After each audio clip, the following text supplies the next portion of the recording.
Mister berharap anak-anak Mister di rumah tetap sehat, tetap semangat walaupun belajar dari rumah. Kembali lagi, hari ini kita belajar tentang tematik di tema 1, yaitu adalah diriku, dan subtema 4, aku istimewa. Kenapa aku istimewa? Ya, karena semua manusia itu merupakan istimewa. Kamu istimewa, Mister juga istimewa, mama istimewa, papa istimewa. Kenapa sih kita menjadi orang yang istimewa? Harus. Karena satu dengan orang yang lain itu pasti ada perbedaan dan persamaannya. Yang membuat kita istimewa adalah persamaan dan perbedaan. Oleh karena itu kita harus menghargai namanya persamaan, menghargai juga yang namanya perbedaan.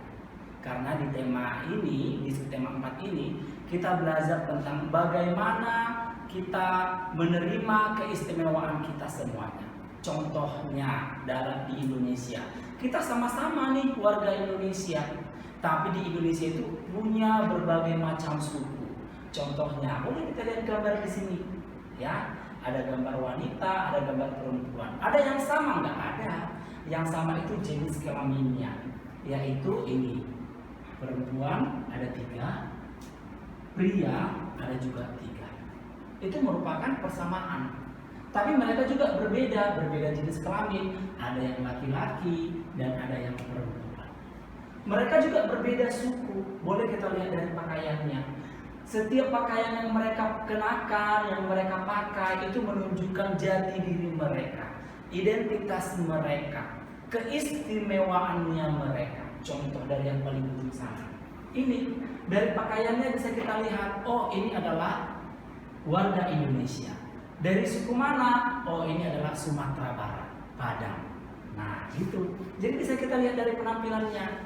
Terus yang berikutnya, yang kedua, kita lihat wanita yang cantik ini dari Sumatera Selatan. Ya. Dari mana bisa Mister lihat? Ya gara-gara dari penampilannya, menunjukkan ciri-cirinya, karakternya. Kemudian kita masuk, oh ini sekarang sudah pria, sudah lelaki. Kita lihat tampilannya, oh ini merupakan suku dari Nagro Aceh Darussalam. Ya, dari pakaiannya, dari penampilannya kita bisa mengetahuinya. Terus masuk ke yang keempat, ini dia. Wanita cantik ini berasal dari suku mana? Oh ini dari suku yang namanya itu adalah suku Bali. Siapa yang sudah pernah ke Bali jalan-jalan? Bali itu sangat indah loh. Kalau ada waktu, kemudian ada uang, ajak mama papa liburan ke Bali ya. Nanti kita akan melihat wanita-wanita kalau pada saat acara budaya, acara tradisional memakai pakaian seperti ini. Oke, kemudian kita lanjut yang berikutnya. Ini dia. Lelaki ini berasal dari mana? Ini berasal dari NTT, Nusa Tenggara Timur. Boleh kita lihat dari mana? Dari cara pakaian, dari ciri fisiknya. Nanti kita akan belajar juga tentang ciri fisik ya. Yang berikutnya ini dia, ya. Yang berikutnya, yang terakhir ini berasal dari DKI, ya. Ini sepertinya dari pakaiannya suku Betawi. Nah, itu dia yang merupakan perbedaan suku di Indonesia. Selanjutnya, mari kita lihat ini dia. Selanjutnya lagi. Nah, ini dia. Selain berbeda suku, di Indonesia itu juga berbeda agama, ya. Boleh kita lihat mereka semua ini merupakan punya kesamaan, sama-sama warga negara Indonesia. Tapi perbedaannya adalah apa? Kita lihat lagi dari sini. Ada yang beragama Kristen, ya. Kemudian ada yang beragama Hindu, ada yang beragama Islam, ada yang beragama Buddha, ada yang beragama Katolik, dan ada yang beragama Konghucu. Perbedaan itu bisa membuat kita menjadi kaya, menjadi istimewa jika kita menghargai perbedaan satu dengan yang lain. Nah, ya, jadi perbedaannya itu bukan menjadi sebuah pertikaian, tapi perbedaan itu akan membuat kita semakin utuh, semakin bersatu. Dengan cara bagaimana? Menghargai setiap perbedaan. Kalau misalnya yang beragama Islam, mereka beribadah sholat 5 waktu. Pada saat mereka sholat, kita tidak boleh mengganggu. Contohnya pada saat sholat maghrib, pukul 6 sore biasanya. Ketika mereka sedang beribadah, alangkah lebih baiknya kita tidak boleh ribut, kita juga ikut tenang. Yang agama Kristen dan agama Katolik, contohnya, mereka itu beribadahnya di mana? Di gereja pada hari Minggu. Nah, kita dari suku yang lain, yang dari Konghucu, Buddha, Islam maupun yang Hindu, harus menjaga keheningan dan ketertiban. Begitu juga dengan yang lain. Setiap agama itu punya hari-hari besar. Nah, hari-hari besarnya itu selalu harus kita jaga, harus kita hormati, harus kita hargai. Tidak boleh dihina, tidak boleh dibicarain, nggak apa-apa. Karena perbedaan itu yang membuat kita menjadi yang namanya Bhinneka Tunggal Ika. Walaupun berbeda-beda, tetapi kita tetap satu juga. Oke? Nah, tidak hanya di negara Indonesia, yang berikutnya kita akan lihat ya. Yang berikutnya kita akan lihat. Nah, ini dia contohnya. Ini namanya adalah foto keluarga. Apakah kalian punya foto keluarga di rumah? Ya, coba kamu lihat foto keluarga kamu di rumah masing-masing. Ada siapa aja? Ada ayah, pasti sebagai kepala rumah tangga. Ada ibu, ya. Kemudian ada anak-anaknya. Kalau anak-anaknya sudah punya anak lagi, berarti jadi cucu. Ya, udah punya. Terkadang anaknya juga sudah punya istri, kemudian putrinya juga sudah punya suami, boleh. Ya, nah ini foto keluarga. Jadi di dalam keluarga itu juga ada perbedaan, tidak semuanya sama. Ayah itu laki-laki, ibu itu perempuan, berbeda secara jenis kelamin. Ya, nah ada ciri-cirinya banyak lagi. Nanti kita akan lihat ciri-cirinya selanjutnya, ciri-ciri fisik. Ya. Nah, ini dia foto keluarga. Foto keluarga itu menjadi simbol dari keluarga itu ada berapa anaknya, ada berapa putrinya, gitu ya. Nah, ini dia keluarga mereka sangat bahagia. Walaupun dengan perbedaan-perbedaan yang ada, tapi mereka bahagia karena apa? Ketika kita bisa menerima perbedaan setiap orang itu, kita akan menjadi bahagia. Ya. Selanjutnya mari kita lihat. Nah, ini dia. Dalam keluarga itu ada namanya peran. Ya, peran dalam keluarga itu berbeda-beda. Kita lihat di sini dalam foto ini ada ayah, ada ibu, dan ada anaknya. Anaknya ada dua, laki-laki dan perempuan. Ya, sekarang kita belajar tentang peran. Peran itu adalah fungsi. Fungsi itu adalah kegunaan.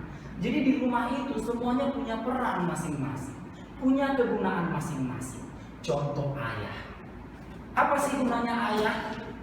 Apa guna ayah? Coba. Very good, bagus sekali. Ayah itu gunanya itu adalah sebagai tulang punggung keluarga. Apa itu tulang punggung keluarga? Tulang punggung keluarga artinya adalah sebagai pencari nafkah yang membiayai, mencari biaya untuk rumah tangga, untuk belanja ibu, untuk belanja sehari-hari, untuk bayar uang keamanan, uang listrik, untuk menyekolahkan anak, bayar buku, bayar uang sekolah, bayar jemputan, semuanya. Jadi ayah itu merupakan tulang punggung yang bekerja untuk mencari nafkah buat keluarga. Tapi ibu bagaimana? Bisa nggak ibu menjadi tulang punggung keluarga? Bisa, ibu boleh bekerja. Kalau ibu sudah bekerja, bisa menjadi namanya wanita karir. Tapi ibu saya tidak bekerja, tidak apa-apa. Berarti peran ibu di situ adalah sebagai ibu rumah tangga. Ibu rumah tangga itu bagaimana? Oh, merawat anak-anak. Contohnya memasak, kemudian membersihkan rumah, menyiapkan makanan. Bisa juga mengajari anak belajar di rumah. Ayo, siapa di sini yang ketika daring sekarang belajar diajari oleh ibu di rumah. Nah, pada saat seperti itu artinya ibu sedang menjalankan perannya, kegunaannya, yaitu harus mengurus kita, anak-anaknya. Anak-anaknya sudah boleh lapar. Nah, ketika mau makan disiapkan. Nah, aduh, berarti anak-anaknya perannya bagaimana? Enak sekali, nggak ngapa-ngapain. Siapa bilang tidak ngapa-ngapain? Sebagai seorang anak, kita harus turut membantu orang tua kita sesuai dengan kemampuan kita. Contoh, kalau sudah kelas 1, berarti kamu sudah harus bisa menolong orang tua, terkhusus menolong ibu di rumah. Ketika pulang sekolah, jangan asal meletakkan sepatu, jangan asal-asal meletakkan pakaian. kita letakkan dengan rapi, itu artinya sudah menolong orang tua. Kalau kita sudah besar, boleh kita bantu sapu rumah, boleh bantu cuci piring, boleh bantu menyetrika kalau sudah besar. Nah, peran dari anak itu sebenarnya adalah apa? Yang paling penting adalah belajar, ya. Jadi sebagai seorang anak, kita harus belajar.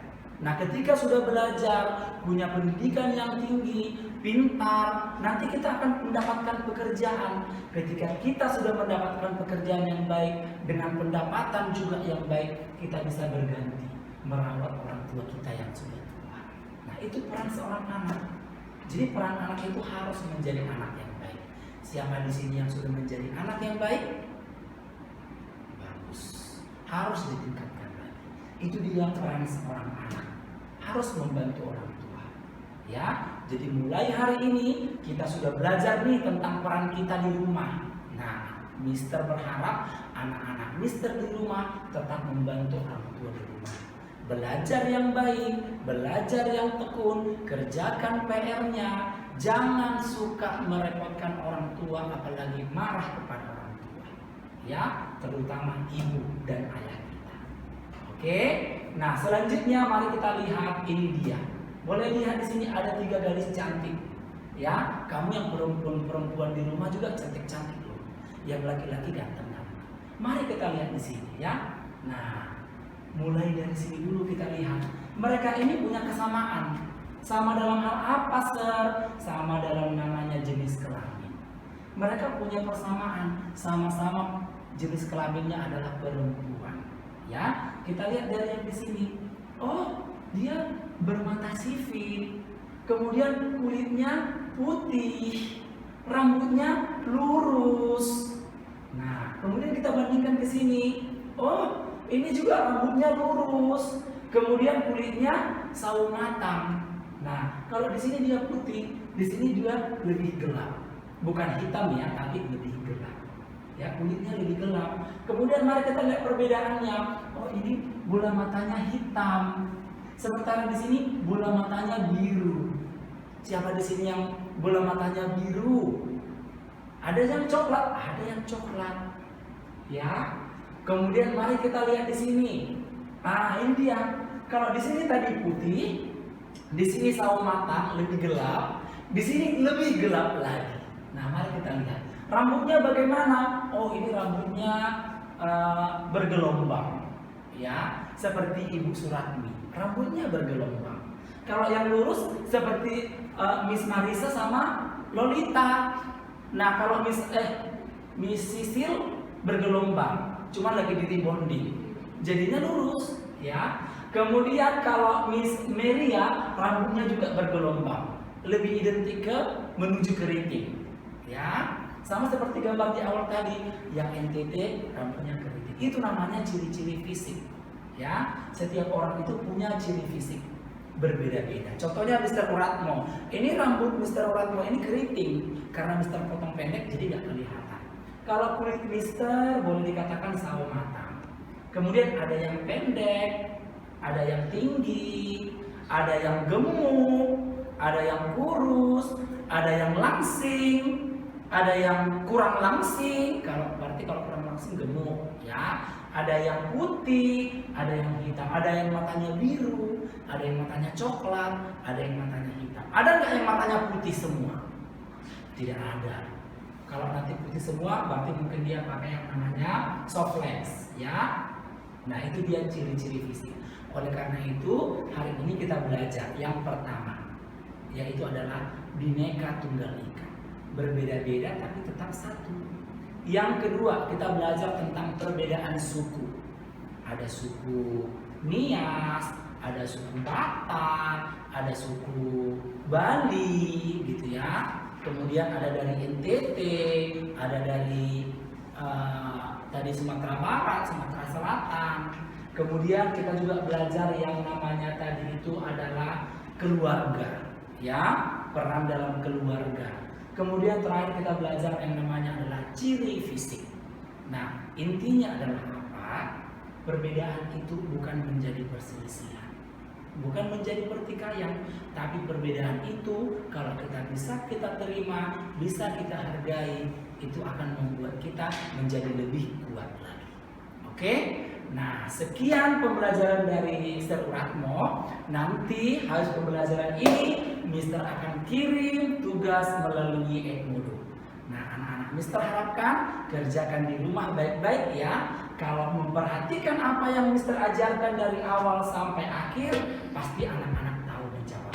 Oke? Semangat mengajarkan Edmodonya. Sampai ketemu di video selanjutnya. Bye-bye.